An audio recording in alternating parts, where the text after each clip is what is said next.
HS24 news India में आजमगढ़ जिले से मैं हनुमान शर्मा आप सभी को जानकारी देना चाहूँगा, बताना चाहूँगा कि आजमगढ़ जिले के अहिरौला विकास खंड अंतर्गत लिदौरा ग्राम सभा में पंचायती राज मंत्री ओम प्रकाश राजभर का आज भव्य स्वागत समारोह कर्मचारियों व कार्यकर्ताओं के द्वारा किया गया। पंचायती राज मंत्री ओम प्रकाश राजभर ने कार्यकर्ताओं का अभिवादन व कर्मचारियों का अभिवादन स्वीकार किया और उन्होंने अपने भाषण के माध्यम से, चौपाल के माध्यम से उन्होंने बताया कि अब आपकी सारी समस्याएं गांव में पंचायत भवन पर ही सॉल्व कर दी जाएंगी। अब आपको परिवार रजिस्टर की नकल के लिए, बिजली बिल के लिए कहीं दूर जाने की ज़रूरत नहीं है। अब आपकी सारी समस्या एक क्लिक के माध्यम से, डिजिटल इंडिया के माध्यम से पूरी हो जाएंगी। इस अवसर पर वहां पर उपस्थित TPS कॉन्वेंट स्कूल के प्रबंधक डॉक्टर काली प्रसाद सिंह, भाजपा नेता रविंद्र सिंह उर्फ बबलू, राजनाथ सिंह, बाल मुकुंद सिंह, क्षेत्र के तमाम सम्मानित नेता वहां पर उपस्थित थे। सभी लोगों ने अपनी अपनी समस्याओं को भी एक आवेदन के माध्यम से दिया। इतना ही नहीं, मंत्री जी ने क्या कुछ कहा, खास एक रिपोर्ट के माध्यम से आइए सुनिए मंत्री जी। सहायक की नियुक्ति है, जो ट्रेंड हैं, जो नहीं ट्रेंड हैं, जो नहीं ट्रेंड है उनको हम लोग ट्रेनिंग दे करके ट्रेन करेंगे, क्योंकि नियुक्ति पहले की हुई है। तो उनके माध्यम से अब गांव वासियों को बाहर जाने की ज़रूरत नहीं। सारे फार्म उनको यहीं भरना है, सारी योजनाओं का लाभ उनको गांव में ही देने के लिए सरकार कटिबद्ध है। नई अभी हम लोग बैठक हुई थी कैबिनेट की, तो वहाँ ये तय हुआ कि परिवार रजिस्टर फिर से बनाया जाए और उसको ऑनलाइन करा दिया जाए, क्योंकि उसको लेकर के तमाम लोग परेशान रहते हैं।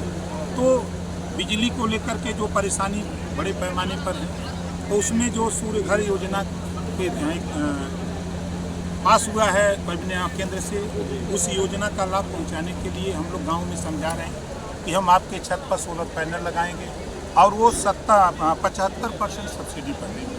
आप उसको लगवाइए, बिजली फ्री पाइए।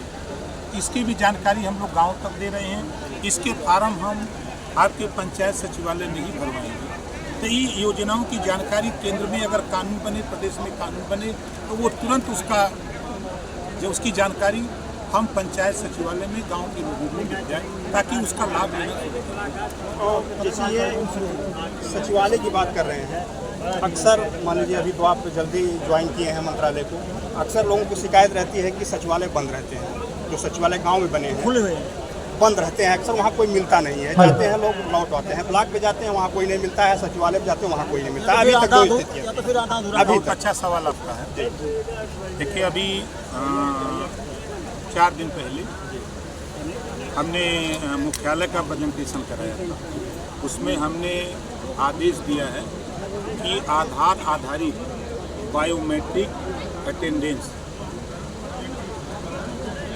ये नियम पूरे प्रदेश में लागू करो और उनका भुगतान ऑनलाइन जब करो तो उनका फेस टीवी आपके कंप्यूटर में आवे तब सभी लोग जलपान करके जाइए और दिन भर में 3 बार जलपान करके जाइए। 3 आप बताओ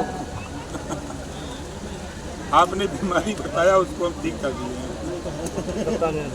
और अभी आपको एक पत्रक भी मिला है कप्तानगंज अहिरौलाबाद। ये 10 साल से, विगत 10 साल से एकदम पूरी तरह से जर्जर है, बड़े बड़े गड्ढों में बदला हुआ है। तमाम इस पर सैकड़ों बार प्रदर्शन या घूस हुआ है और इस पर चौड़ीकरण का काम लोग बता रहे हैं कि 2 सालों से प्रस्तावित है।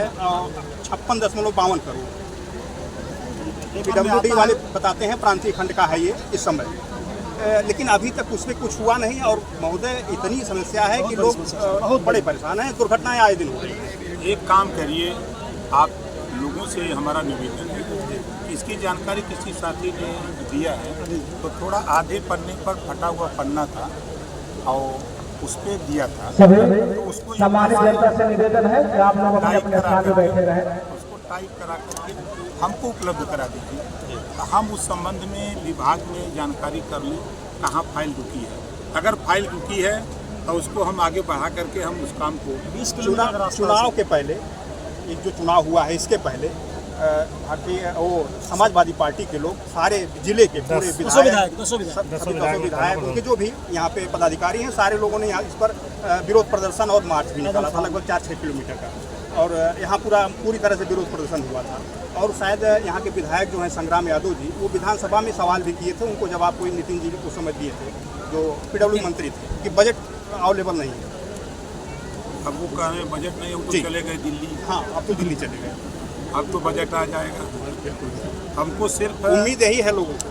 आप उसका पेपर हमको एक एप्लीकेशन बना के कब से कितना का है, कितना बजट है, कब सेंक्शन हुआ, क्या कारण है, वो हमको उपलब्ध करा दीजिए। हम नए जो भी मिनिस्टर चार्ज लेते हैं या मुख्यमंत्री से मिलकर इस बात को अवगत करा करके धन के अभाव में अगर नहीं बन पा रहा है तो हम धन उपलब्ध कराने का हम प्रयास करें।